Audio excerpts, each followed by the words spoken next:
Selamat sore. Kasih karunia, anugerah, kemurahan Tuhan dicurahkan berlimpah-limpah dalam kehidupan kita. Saya cepat saja Bapak Ibu Saudara ya, saya akan menyampaikan sesuatu yang saya berdoa ini akan memberkati kita. Waktu saya menulis ini, saya pun merasa diberkati dan saya memahami akan cara kerja Tuhan di dalam kehidupan kita. Oke, kalau saudara suka dengan judul khotbah, firman Tuhan yang akan saya sampaikan, saya beri judul Iman Kita Mengalahkan Dunia. Yuk kita perkatakan, iman kita mengalahkan dunia. 1, 2, 3. Iman kita mengalahkan dunia. Katakan, iman saya mengalahkan dunia. 1, 2, 3. Iman saya apa? Mengalahkan dunia. Nah, Bapak Ibu, sebelum kita lebih jauh, saya ingin menyampaikan kepada saudara bahwa ini adalah sebuah kebenaran yang yang sangat penting untuk kita pahami, ya. Sebuah kebenaran yang sangat penting untuk kita imani. Karena kenapa? Karena kita hidup di dunia yang penuh dengan tantangan. Kita hidup di dunia yang penuh dengan penderitaan. Kita hidup di dunia yang penuh dengan masalah dan pergumulan yang membuat kita kadang-kadang babak belur, benar nggak? Udah mulai terasa berat tahun 2024? Udah mulai terasa goncangannya? Harga beras sudah naik berapa kali lipat ini? 30%, lumayan kan? Harga minyak, harga emas, kata ya. Ya, ini kenyataan yang harus kita hadapi. Kenapa? Karena kita hidup di mana? Di dunia ini. Amin. Tetapi ada kabar baik buat kita semua bahwa firman Tuhan berkata iman kita mengalahkan dunia. Artinya apa? Meskipun dunia bergonjang-ganjing, meskipun dunia begitu banyak tekanan, begitu banyak masalahnya, tetapi kalau saudara dan saya percaya, kita pasti menang. Katakan amin.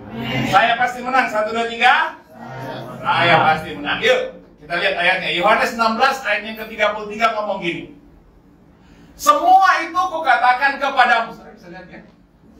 Semua itu kukatakan kepadamu supaya kamu beroleh damai sejahtera di dalam aku. Kita beroleh damai sejahtera di dalam Yesus. Dan Yesus ngomong gini, di dalam dunia kamu menderita apa? Penganiayaan. Tetapi kuatkanlah hatimu. Kenapa? Aku, Yesus, telah apa? Mengalahkan dunia. Katakan Yesus telah mengalahkan dunia. 1, 2, 3. Yesus telah mengalahkan dunia. Yuk, ada ayat yang lain ngomong gini. 1 Yohanes 5 ayatnya yang pertama. 1 Yohanes 5 ayat pertama dikatakan begini. Sebab orang yang percaya percaya bahwa Yesus adalah Kristus, lahir dari Allah. Katakan amin. Dan setiap orang yang mengasihi Dia yang melahirkan, mengasihi Dia juga yang lahir daripadanya.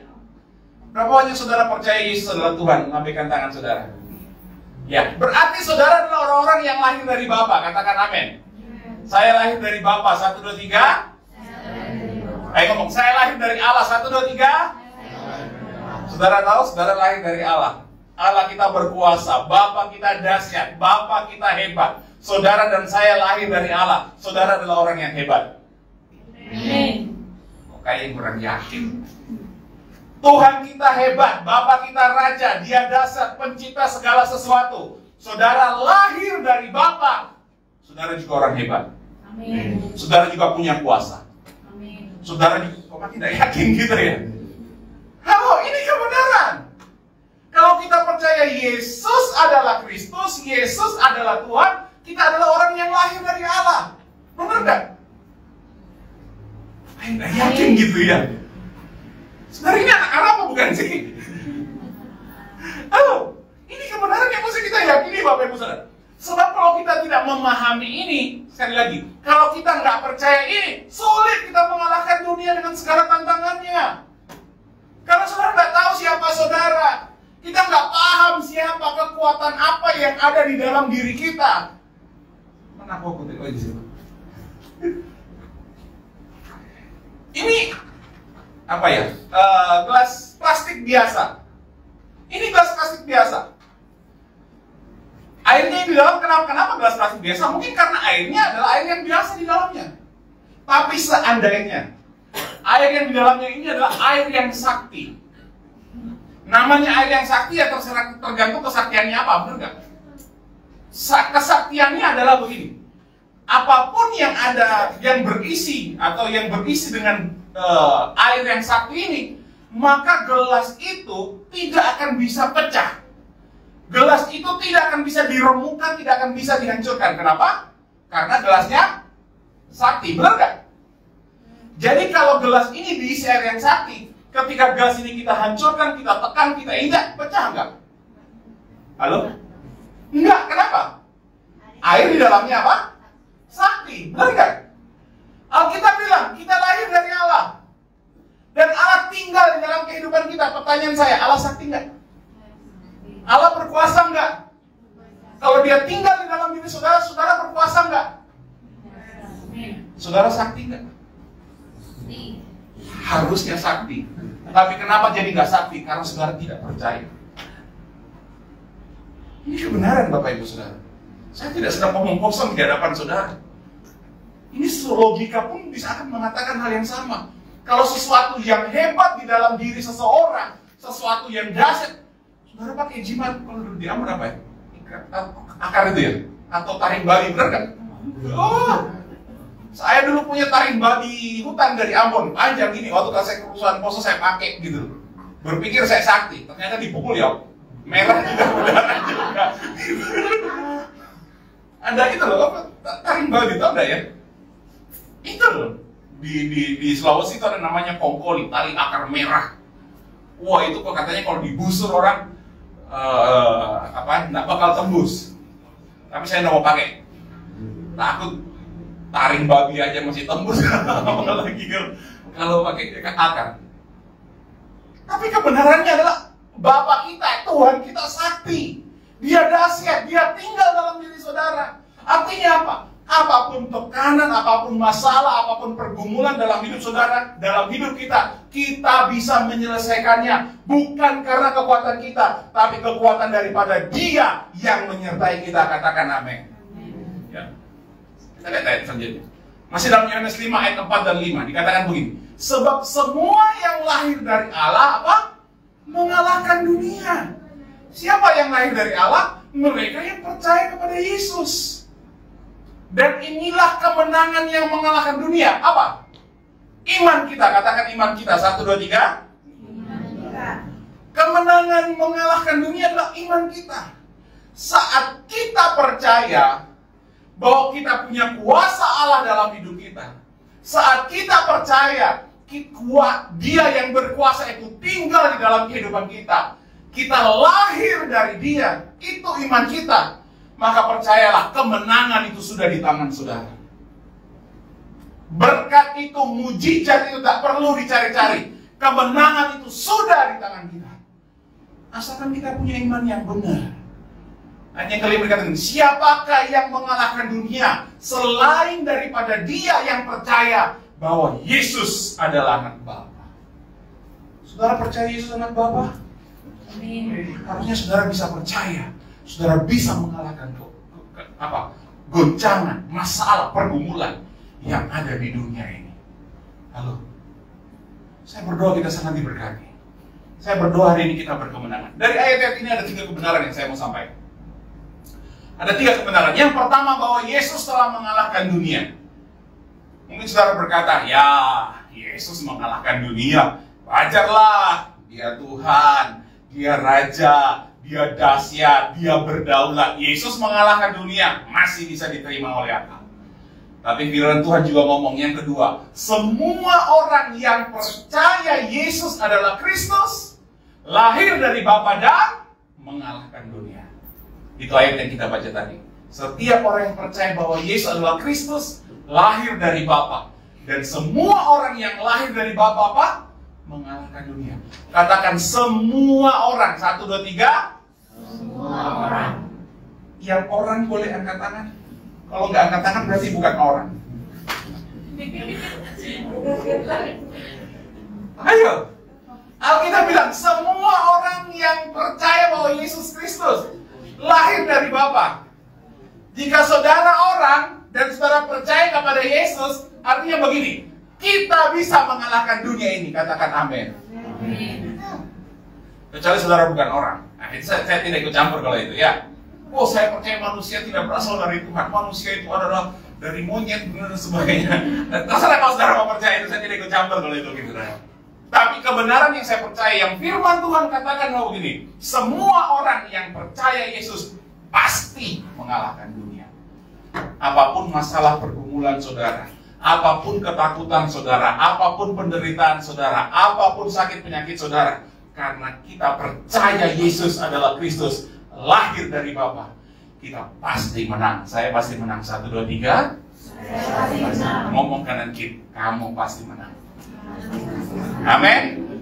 Yang ketiga, iman kita adalah kemenangan yang mengalahkan dunia. Mungkin saudara berkata, tapi faktanya saya kalah, Pak. Faktanya saya nggak bisa bayar, Pak. Faktanya saya sakit, Pak. Faktanya saya lemah, Pak. Faktanya saya menderita, Pak. Kalau kita bilang, kemenangan kita adalah iman. 1 Yohanes 5 ayat 4 ngomong gini, dan inilah kemenangan yang mengalahkan dunia, apa? Iman kita. Sekali lagi, inilah kemenangan yang mengalahkan dunia, apa? Iman kita. Waktu saudara punya iman, waktu saudara percaya, saudara sudah menang dan saudara sudah mengalahkan dunia ini. Mengalahkan ketakutan saudara, mengalahkan penderitaan saudara, mengalahkan sakit penyakit saudara, mengalahkan segala kelemahan saudara. Kenapa? Karena percaya. Firman Tuhan ngomong, kemenangan yang mengalahkan dunia adalah iman kita. Saat saudara percaya, saat kita percaya, disitulah kita berkemenangan. Ya, sebelum kita lebih jauh, apa sih yang dimaksud dengan mengalahkan dunia? Nah, kita mesti paham itu. Apa sih yang dimaksud dengan mengalahkan dunia? Ya, dikatakan begini, Yohanes 16:33, sama itu kukatakan kepadamu, ya, supaya kamu beroleh damai sejahtera di dalam Yesus. Di dalam dunia kamu menderita apa? Penganiayaan. Di dalam dunia kita menderita penganiayaan. Katakan penganiayaan. 1, 2, 3. Penganiayaan. Bahasa Yunaninya itu tilipsis. Tilipsis itu artinya ada 4. Yang pertama, penganiayaan yang dimaksud adalah tekanan di dalam kehidupan.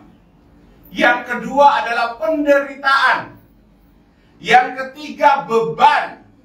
Yang keempat, aniaya. Dan firman Tuhan berkata, kita bisa mengalahkan dunia. Kita bisa hidup tidak di dalam tekanan. Kita bisa menang atas penderitaan. Kita bisa, meskipun ada beban, tapi firman Tuhan berkata, bebanku itu ringan. Katakan ringan. 1, 2, 3. Ringan. Artinya kita bisa pikul beban itu. Dan apapun aniaya yang mungkin terjadi, kita bisa menang. Itu di dunia loh Bapak Ibu Saudara. Terjadi itu semua. Dan kita berkata, kita bisa mengalahkan dunia. Semua tekanan, semua penderitaan, semua beban, kita pasti bisa berkemenangan. Katakan amin yang mau. Yang kedua, apa yang dimaksud mengalahkan dunia? Kata dunia di sana itu bahasa Yunaninya kosmos. Katakan kosmos. 1, 2, 3. Kosmos itu bentuk alat penanak nasi Bapak Ibu Saudara ya. Kosmos. Jadi yang dimaksud dunia ini bukan tempat kita tinggal, bukan. Tetapi kosmos itu adalah sistem pemerintahan dunia. Sistem pemerintahan dunia. Jadi sistem dunia. Kenapa kita harus mengalahkan dunia? Karena firman Tuhan berkata 1 Yohanes 5 ayat 19 ngomong gini, kita tahu bahwa kita berasal dari Bapa dan seluruh dunia berada di bawah kuasa si jahat. Kita harus mengalahkan dunia, kenapa? Karena dunia ini telah dikuasai oleh si jahat. Dan kita berasal dari Bapa, kita punya kemampuan, kita punya kekuatan untuk mengalahkan si jahat. Mengalahkan sistem dunia ini. Kalau kita percaya, katakan amin. Apa sih contoh sistem dunia ini? Yang sederhana ya. Yang pertama, dunia selalu berpikir cari uang itu sulit. Benar nggak? Ya nggak Pak Kris? Ya nggak? Pak Budi? Cari uang sulit apa gampang? Gampang lambing bisa ngomong gitu. Hei, dunia ngomong cari uang itu sulit. Tapi saya setuju apa yang disampaikan sama itu tadi. Cari uang itu gampang, benar. Karena kebenaran mengatakan demikian. Cari uang sulit itu kenapa Bapak Ibu Saudara cari uang sulit? Itu karena hidup di bawah kutuk. Waktu Adam berbuat dosa, Tuhan mengutuki tanah. Sehingga dengan berpeluh, dengan susah payah, kamu mencari makan dari tanah. Cari uang sulit. Tapi kita bersyukur, Yesus mati di kayu salib. Dia mematahkan segala kutuk, termasuk kutuk cari uang itu sulit. Kalau saudara ada di dalam Yesus, cari uang gak sulit. Amin. Bukan kita nyari uang. Firman Tuhan berkata, kebajikan kemurahan belaka akan mengikuti aku. Saudara dikejar-kejar berkat. Amin. Kalau nggak percaya nggak apa-apa gitu loh. Kalau saya sih percaya, makanya terjadi di dalam kehidupan saya. Saya mau hidup berdasarkan apa yang firman Tuhan katakan. Saya nggak mau hidup berdasarkan sistem dunia ini. Saya nggak mau hidup berdasarkan apa yang orang katakan. Saudara mau percaya cari uang itu sulit? Nggak apa-apa. Oh gampang Pak, kamu ngomong. Gampang aja Pak Pendeta ngomong cari uang itu gampang. Buktinya susah cari uang. Itu mental. Ini iman. Halo. Kalau kita percaya Tuhan sanggup menolong kita, kalau kita percaya Dia berkuasa, Dia pasti tolong, Dia sayang sama kita, Dia pasti punya jalan keluar atas seluruh masalah kehidupan kita, maka kita akan tahu saat kita percaya di sanalah Tuhan bekerja. Beres kabeh jadinya. Amin. Kata Bu Ivena tadi, beres kabeh. Enak jogetnya, enak ngomong beres kabeh gitu kan. Tapi nyoba ini masalah. Halo. Tapi ini kebenaran Bapak Ibu Saudara. Saya berdoa kita semua yang ada di AGCC, Amazing Grace. Wih, saudara tahu kata Amazing Grace itu? Waktu Pak Kris ngomong namanya Amazing Grace, saya itu sangat berdebar-debar gitu Bapak Saudara. Karena cuma itu yang kita butuhkan, kasih karunia Tuhan.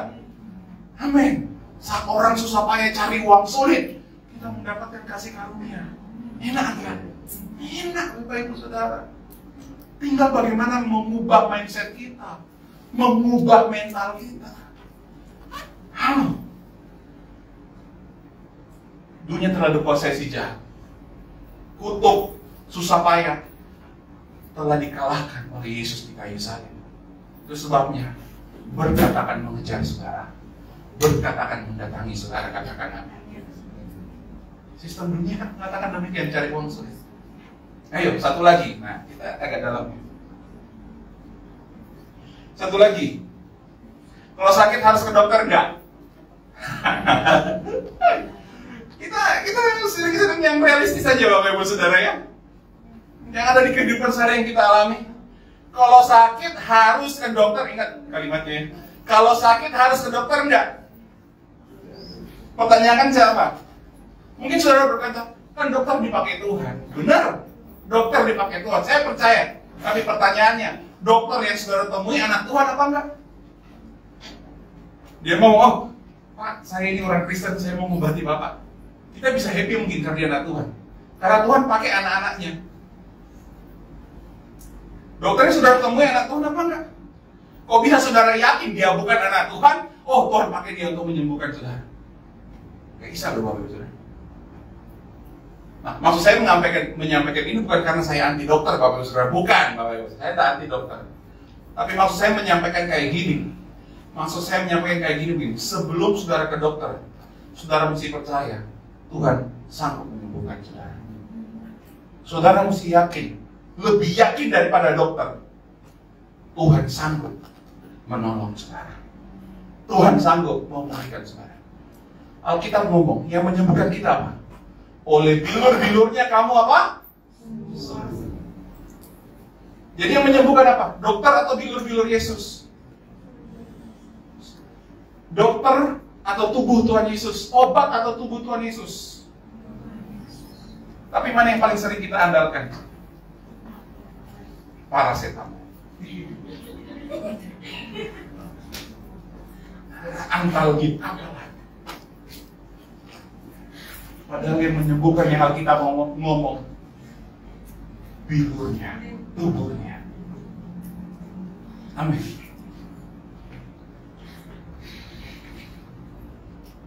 Maksud saya begini, saya tidak anti dokter.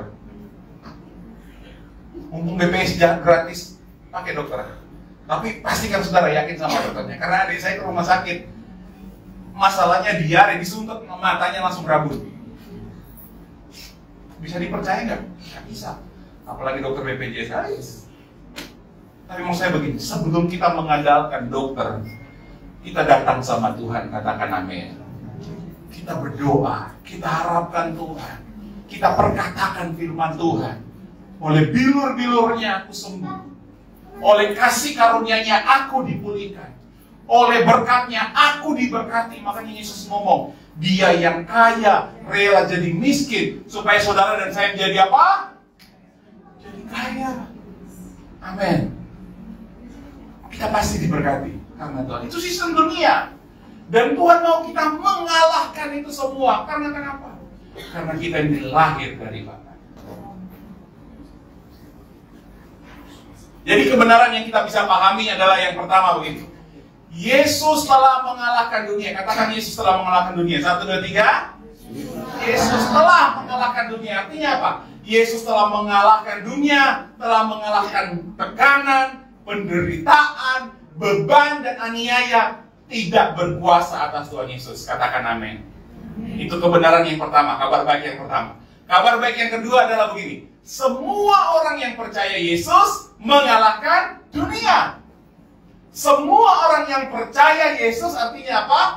Tekanan, penderitaan, beban, aniaya tidak berkuasa atas semua orang yang percaya kepada Yesus. Katakan amin. Sekali lagi saya mau tanya, berapa banyak saudara yang percaya kepada Tuhan Yesus? Lambaikan tangan. Tepuk tangan yang meriah buat Tuhan. Artinya, saat saudara percaya kepada Yesus, tekanan, penderitaan, beban, aniaya, masalah pergumulan yang berasal dari dunia ini tidak berkuasa atas saudara. Datang boleh, alami boleh, tapi tidak berkuasa. Kenapa? Karena lagunya tadi ngomong, ada mujizat, ada Yesus. Beres. Ayo ngomong, 1, 2, 3. Beres. Masalahku pasti beres. 1, 2, 3. Kenapa? Ada Yesus. Tenang tak? Yakin tak? Ayo.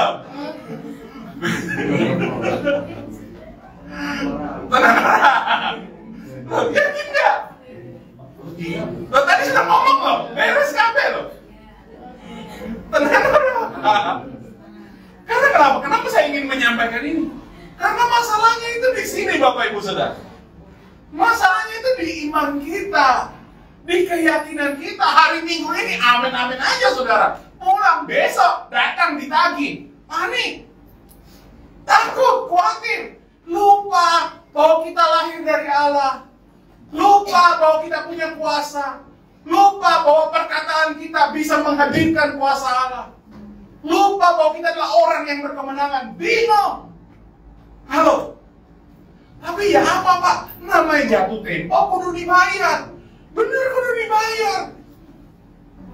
Tapi kalau memangnya saudara gak bisa bayar, apakah itu berarti saudara mati? Kan enggak. Hadapi tagihan itu. Hadapi orang yang nagih itu. Amin. Ngomongnya gampang Pak. Nah iya. Saya tidak akan bisa ngomong gini kalau saya tidak pernah ngalami. Kalau saya tidak pernah hadapi. Kita meskipun digorok leher kita sama debt collector misalnya, kalau memang kita nggak bisa bayar, ya keluar darah bukan duit. Amin. Tapi nggak mungkin dia berani bunuh, karena dia akan berhadapan dengan hukum. Halo, saudara bisa memahami ini nggak? Hadapi. Masalah kita di mana tahu? Gengsi. Masalah kita cuma di gengsi. Takut, ya pegang hamba Tuhan kok utangnya nggak dibayar, takut diomongin orang. Ya karena kita memang udah bisa bayar, mau ngomong apa lagi? Ini kenyataan Bapak Ibu Saudara. Makanya buang semua gengsi itu. Kalau memang nggak mampu, ngomong nggak mampu. Nggak bisa ya nggak bisa, merendah aja. Firman Tuhan berkata, yang merendah kasih karunia Bapa mengalir, mengalir, mengalir. Pada saat kita merendahkan diri, saat kita merendah, Tuhan meninggikan kita, katakan amin. Makanya Prabowo menang. Dia dihina, dia dihujat, dia merendah. Juara dia di atas 50%. Kenapa? Itu hukum dari Tuhan. Barang siapa merendah, dapat banyak kebaikan. Saat kita mengabaikan gengsi, mengabaikan kesombongan, merendah aja, butuh pertolongan Tuhan. Tuhan angkat kita, Tuhan berkati kita, Tuhan tolong kita. Pasti terjadi di dalam nama Yesus. Saudara percaya? Tekanan itu berbicara tentang situasi ekonomi global. Tekanan itu berbicara tuntutan keluarga ini, bapak rumah tangga.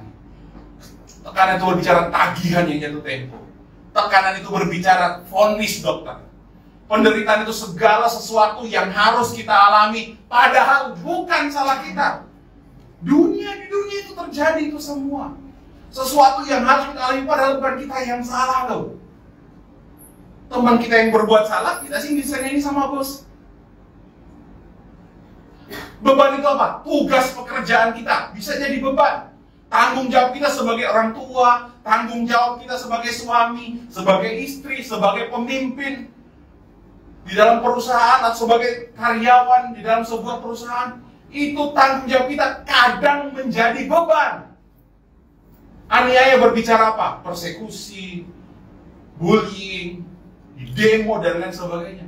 Ini semua penganiayaan yang berasal dari dunia. Dan sekali lagi firman Tuhan berkata, kita bisa mengalahkan itu semua saat kita percaya.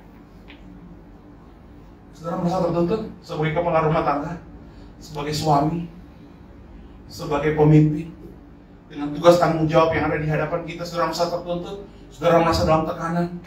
Ingat baik kebenaran ini.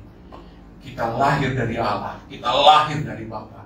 Kita punya kuasa mengalahkan dunia ini. Semua orang percaya, sekali lagi, semua orang percaya Yesus mengalahkan dunia. Artinya tekanan, beban, pergumulan, penderitaan, aniaya tidak berkuasa atas kita. Datang, bisa saja, alami, bisa saja, tapi nggak berkuasa. Dengan perkataan kita, dengan iman kita, dengan firman Tuhan kita berkatakan, maka itu akan pergi. Amin. Masalahnya di mana? Kenapa kok kita masih jatuh bangun?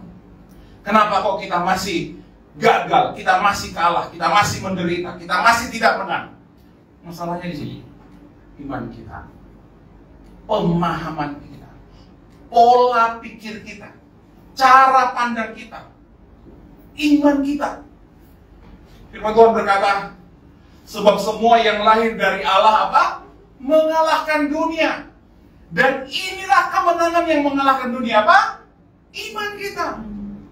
Saat kita punya iman seperti apa yang firman Tuhan katakan, saat kita punya iman yang benar, punya konsep berpikir yang benar, punya cara pandang yang benar, maka percayalah kemenangan itu jaminan mutlak, jaminan pasti di dalam kehidupan kita. Saudara tidak akan terombang-ambingkan dengan masalah yang ada di dunia ini.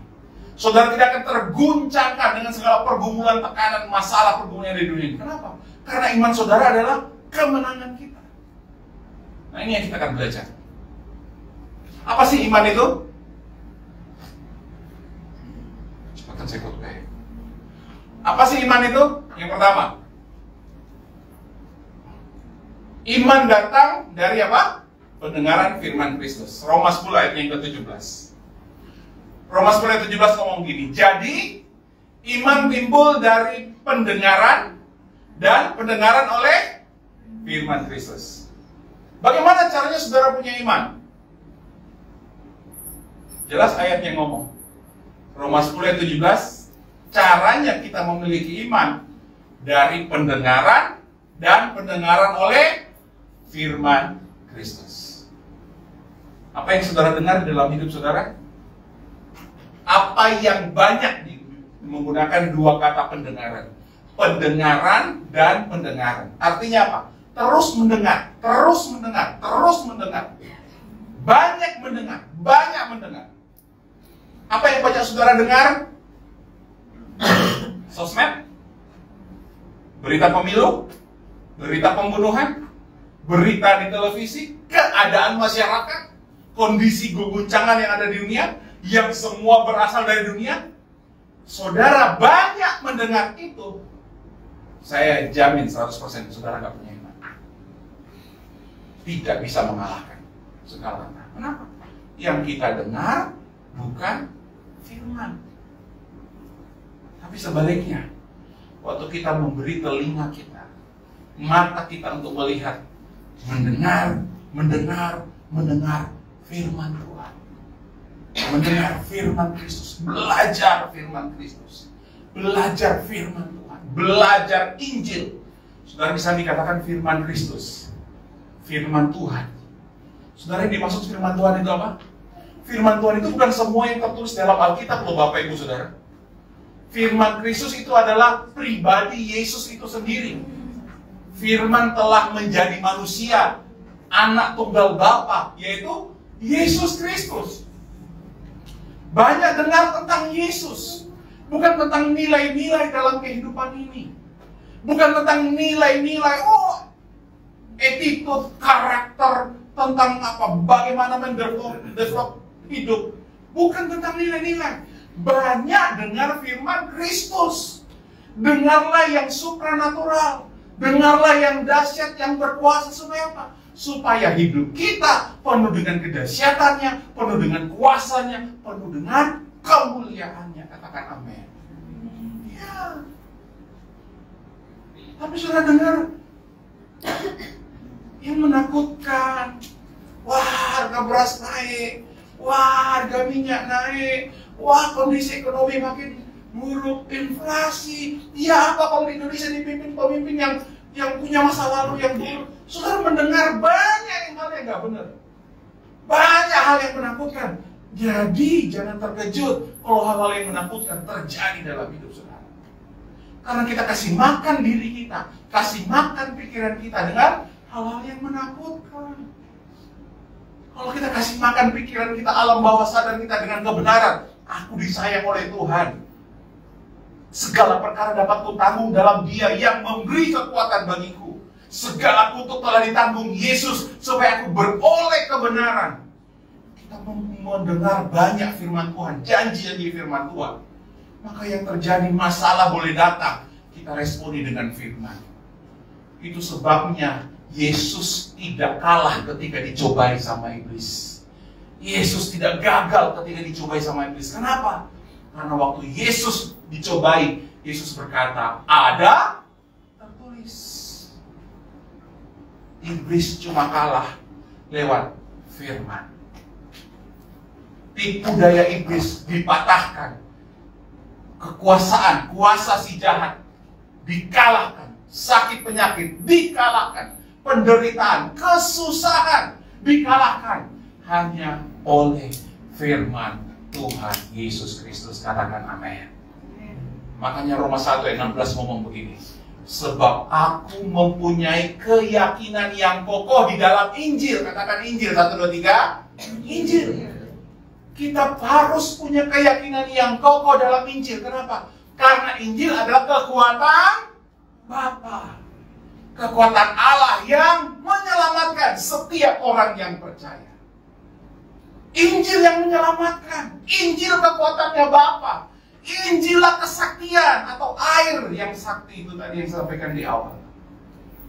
Injil. Bukan berita gosip. Bukan silet. Bukan berita-berita yang ada di luar sana. Tapi Injil, katakan amin. Banyak dengar Injil. Banyak dengar firman Tuhan. Banyak dengar kebenaran. Karena kebenaran akan memerdekakan kita. Karena kebenaran akan menyelamatkan kita. Amin. Ada seorang tua kena stroke. Dari Jakarta pindah ke Kediri. Mungkin beberapa bulan yang lalu. Tidur nggak bisa. Cuma bisa tidur yang nggak bisa ngapa-ngapain. Istrinya aja sudah ngomel, nggak usah, diharapkan udah nggak mungkin bisa sembuh ini. Mau bergerak aja udah malas dia. Tapi setiap kali kami datang, kami doain, beritakan firman. Bisa sembuh, bisa pulih, bisa. Tidak peduli kamu umur berapa, kalau kamu mau sembuh, Tuhan akan menyembuhkan. Yang penting kamu percaya bahwa kamu berasal dari Bapa. Mungkin 1 bulan apa 2 bulan kemudian kami pelayanan lagi ke sana. Bapak yang stroke, yang cuma tidur guys, dia saking sakitnya sudah lama, dia itu kembali kayak anak kecil gitu. Kayak belajar ngomong pun itu kayak masih diajarin ini ayam, kayak gitu. Kayak otaknya kembali ke anak kecil lagi. Tapi beberapa bulan apa nih terakhir saya ke sana? Bulan Februari kemarin kami pelayanan ke sana. Bapak itu udah duduk ikut ibadah. Mungkin belum sembuh total, tapi kesembuhan sudah terjadi. Pemulihan sudah terjadi. Awalnya nggak bisa apa-apa, baring angkat tangan aja nggak bisa. Sekarang sudah duduk ikut ibadah. Kenapa? Karena dalam Yesus ada pengharapan akan kesembuhan. Katakan amin. Dalam Yesus masih ada mujizat. Saya beberapa waktu yang lalu melayanin seorang opa-opa umur 80 tahun, saraf kejepit ya, di ini, duduk pakai kursi kita yang bisa ada rodanya itu, yang tapi kursi kantor gitu, yang ada rodanya di bawah, ininya dilepas. Dulu itu ngesot kayak gitu Bapak. Bertahun-tahun mau duduk di kursi yang model-model kayak gini atau yang keras-keras kayak gitu, yang plastik gitu, nggak bisa, sakit sekali. Duduknya jalan kayak gitu, duduk sambil ngesot kayak kursi yang ada rodanya di bawah. Bertahun-tahun. Saya sama istri datang, rumahnya di daerah Medoan sana. Saya sama istri datang. Kita nggak doa, kita nggak pujian penyembahan, ngomong-ngomong firman Tuhan. Barusan 2 minggu lalu kalau nggak salah, kami ngomong-ngomong firman Tuhan, sharing firman Tuhan. Tiba-tiba dia berdiri, aku percaya aku sembuh, aku percaya. Langsung berdiri, aku percaya aku sembuh. Dan dia duduk di kursi yang kayu, yang keras, itu bisa lama sembari kami ngobrol. Saya tahu Tuhan sudah menyembuhkan dia. Sampai hari ini mujizat masih terjadi, Pak. Sampai hari ini kuasa Tuhan masih dinyatakan, Pak. Jangan khawatir, jangan ragu. Kenapa? Karena ada berita Injil. Injil diberikan buat kita. Injil adalah kekuatan Allah yang menyelamatkan saat kita percaya. Katakan amin. Kalau ini saudara percaya juga. Amin. Bagian kita cuma percaya loh. Tuhan sayang sama aku. Tuhan berkati aku. Tuhan tolong aku. Tuhan berikan jalan keluar kepadaku. Bagian kita cuma itu. Daripada kita panik, daripada kita stres, daripada kita khawatir. Ingat, stres nggak akan menyelesaikan masalah, tapi membuat masalah baru dengan orang di sekitar kita. Benar nggak? Saya ini punya tagihan misalnya. Saya stres, saya tertekan. Tagihan itu masih ditagih mungkin bulan depan atau minggu depan atau beberapa hari ke depan. Tapi kalau saya stres, saya hari itu juga akan berantem sama istri. Benar nggak kenyataannya seperti itu? Ya dong. Kenapa? Stres tidak menyelesaikan masalah. Panik tidak menyelesaikan masalah. Tapi tenang. Jadilah tenang supaya kamu dapat berdoa. Di dalam tinggal diam, dalam tenang tinggal diam. Firman Tuhan berkata, di situ terletak kekuatanmu. Tenang, percaya. Tuhan pasti tolong. Kalau nggak ditolong besok, pasti besoknya Tuhan tolong. Pasti Tuhan tolong. Intinya pasti Yesus menolong. Amin. Yang penting saya tidak gegeran sama Yesus. Karena tekanan, karena tuntutan di dalam kehidupan ini. Saya harus tenang. 1, 2, 3. Harus tenang. Tenang. Tenang saja. Karena tidak punya pengharapan. Yesus pasti tolong. Apa iman? Yang kedua. Ibrani 11 ayat yang pertama. Iman adalah dasar dari segala sesuatu yang kita harapkan dan bukti dari segala sesuatu yang apa? Tidak kita lihat. Nah, ini kadang-kadang kita punya konsep yang keliru tentang iman. Ya. Jadi kita berpikir iman itu dasar. Jadi kita mau berharap apapun dasar. Padahal yang benar adalah dasar itu separuh benar. Yang benar adalah dasar dan bukti. Katakan dasar dan bukti. 1, 2, 3. Dasar dan bukti. Mungkin saudara bingung. Apa yang dimaksud dengan bukti dari segala sesuatu yang tidak kita lihat? Ya. Bukti dari segala sesuatu yang tidak kita lihat. Waktu saya mempelajari ini, ternyata kata bukti di sana itu yang dimaksudkan dalam bahasa Yunani, itu yang dimaksudkan adalah conviction. Katakan conviction, 1, 2, 3. Conviction. Gak ngerti bahasa Inggris ya. Conviction itu artinya pengakuan. Katakan pengakuan, 1, 2, 3. Pengakuan. Jadi kita memahami iman itu sebenarnya begini. Kita punya dasar pengharapan dan kita punya pengakuan untuk segala sesuatu yang tidak kita lihat. Pertanyaan saya, dasar pengharapan kita apa? Saudara-saudara, oh nanti Pak Budi pasti tolong saya. Bukan. Oh nanti Pak Budi pasti berkati saya. Enggak. Dasar pengharapan kita adalah begini. Yesus mengasihi saya. Yesus pasti punya jalan keluar dalam hidupku. Dasar pengharapan kita ini, Yesus pasti pegang tanganku. Yesus sudah mati di kayu salib, memberikan nyawanya, bukti dia mengasihiku. Masa menghadapi masalah, menghadapi pergumulan, masa menghadapi segala tekanan, aku tidak ditolong. Aku pasti ditolong karena Yesus. Jadi apa dasar pengharapan kita? Yesus sanggup menolong kita. Katakan amin. Bukan cuma sanggup, Yesus mau menolong kita. Itu dasar pengharapan kita.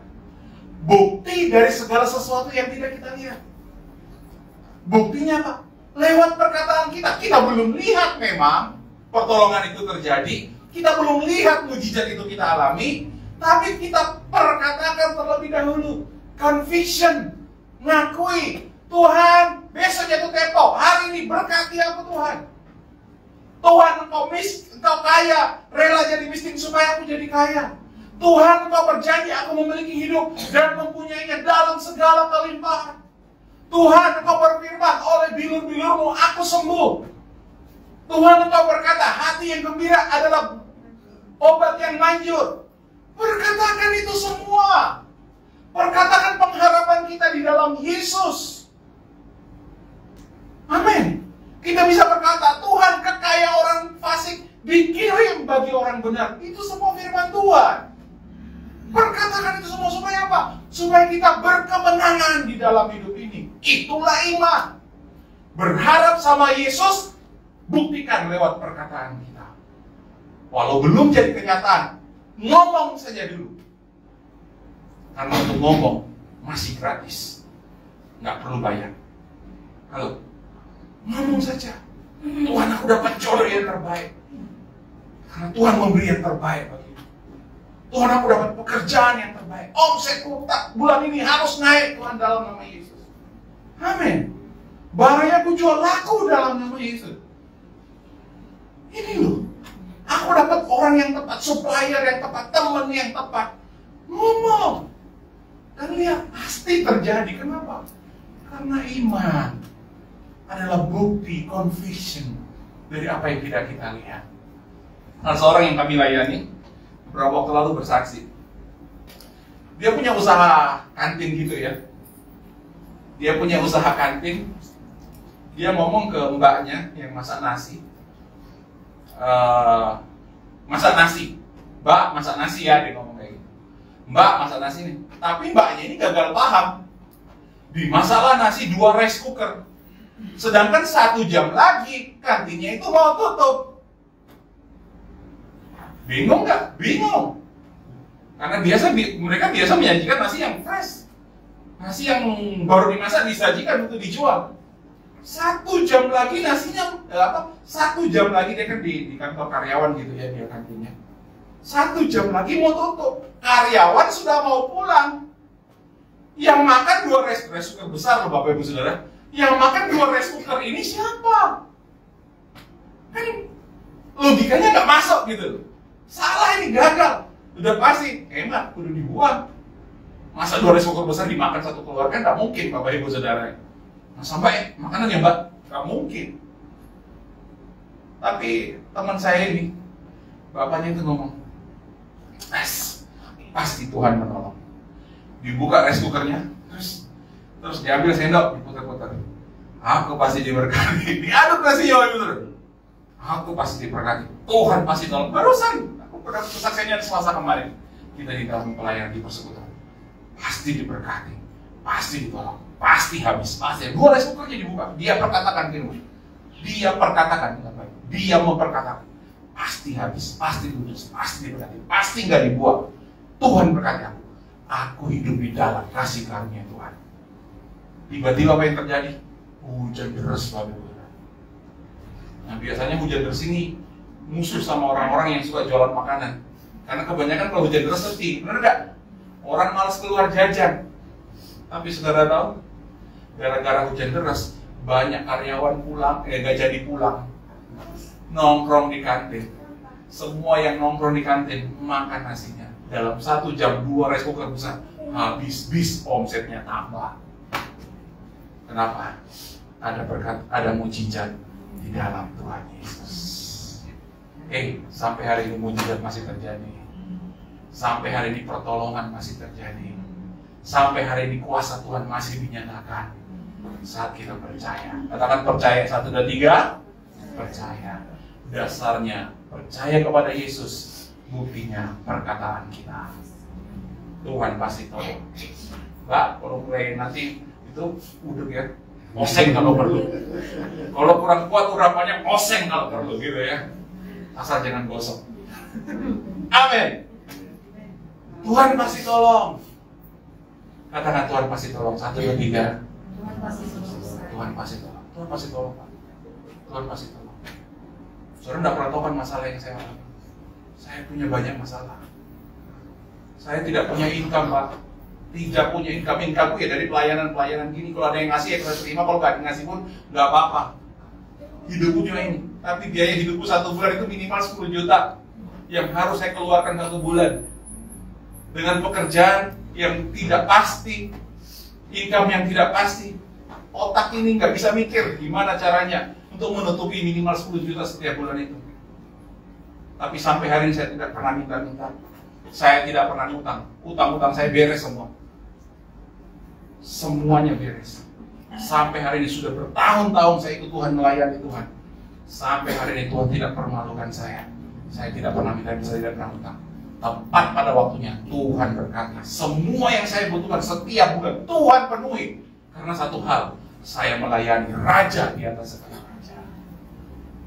Karena Dia yang sanggup memberkati saya, Dia yang sanggup menolong saya, Dia yang sanggup buka jalan dalam hidup saya.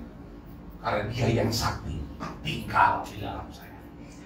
Ya, setiap kali saya punya kebutuhan, harus ini, harus ini, harus ini. Saya cuma datang, Tuhan, aku berkata, Kau rela miskin supaya aku jadi kaya.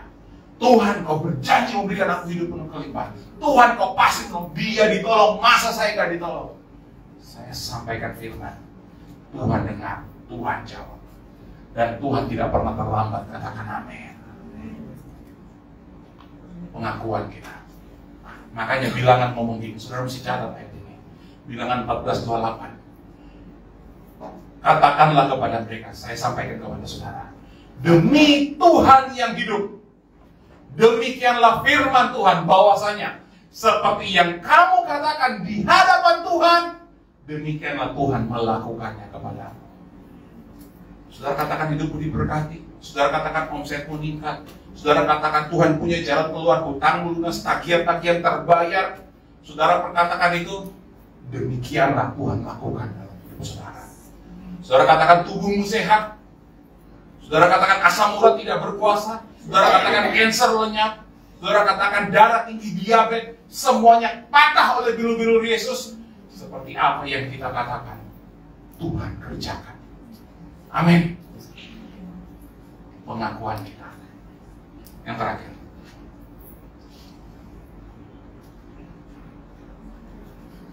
Ibrani 12 ayat yang kedua.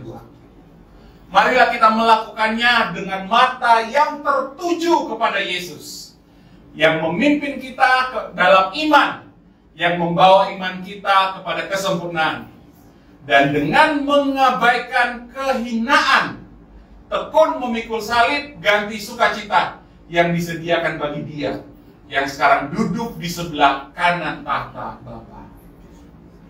Konsep iman yang ketiga adalah fokus kepada Yesus yang telah pikul salib kita. Makanya firman Tuhan berkata, Ibrani berkata begini, marilah kita melakukannya. Kita menjalani kehidupan kita dengan apa? Dengan mata yang tertuju kepada Yesus. Ibrani 12 ayat 2 itu kalau dalam bahasa Inggrisnya lebih jelas. Ngomong gini, looking unto Jesus, the author and finisher of faith. Lihatlah kepada Yesus, pencipta dan penyelesai iman kita. Dia yang memberikan iman, dia juga yang menyelesaikan apa yang kita imani. Beriman pekerjaanmu sukses, beriman yang kau kerjakan diberkati, beriman apa Tuhan sanggup menyembuhkan, beriman rancangan Tuhan yang terbaik dalam hidupmu. Kita beriman seperti itu, Yesus juga finisher yang menyelesaikan iman kita. Kita tinggal apa? Menikmati. Katakan menikmati. 1, 2, 3. Menikmati. Makanya saya tulis di sini, fokus kepada Yesus yang telah pikul salib kita. Mengapa Bapak Ibu Saudara? Karena banyak orang Kristen masih percaya begini. Kita orang Kristen, kita harus pikul salib. Setan, salibnya siapa yang saudara pikul? Salibmu dewe. Terus yang Yesus pikul salibnya siapa? Yesus pikul salib kita. Yesus gak pikul salibnya karena Yesus tidak berbuat dosa. Yang Yesus pikul adalah salibnya kita. Katakan amin. Jadi kalau Yesus sudah pikul salibnya kita perlu pikul salib gak? Gak perlu, Pak. Yesus sudah bayar hutang saudara. Contoh ya, saudara punya hutang. Yesus datang ke bank, dia bayar hutang saudara. Saudara masih bayar hutang kan? Kan gak perlu. Oh, tapi kan ayatnya ngomong, barang siapa mau mengikut aku, dia harus pikul salib. Memang, Yesus ngomong itu sebelum Yesus pikul salib saudara. Sebelum Yesus mati di kayu salib. Tapi setelah Yesus ambil salib saudara, Yesus pikul salib saudara, saudara masih perlu pikul salib enggak? Enggak. Tapi kenapa saudara pikul salib? Karena kita sedang dalam tipu daya iblis untuk membunuh, membinasakan kita, menekan kita, sehingga kita kompromi dengan dunia ini dengan berkata bahwa ya memang kenyataannya kayak gini, ya memang ini salibku. Kita mengizinkan iblis menipu kita, menekan kita atas nama salib. Padahal Yesus sudah pikul semua salib kita. Makanya 2 Korintus 5 ayat 21 ngomong begini, dia yang tidak mengenal dosa telah dibuatnya menjadi dosa karena kita. Itu Yesus pikul salib kita. Supaya apa? Supaya di dalam dia kita dibenarkan oleh Allah. Amin. Masih pikul salib?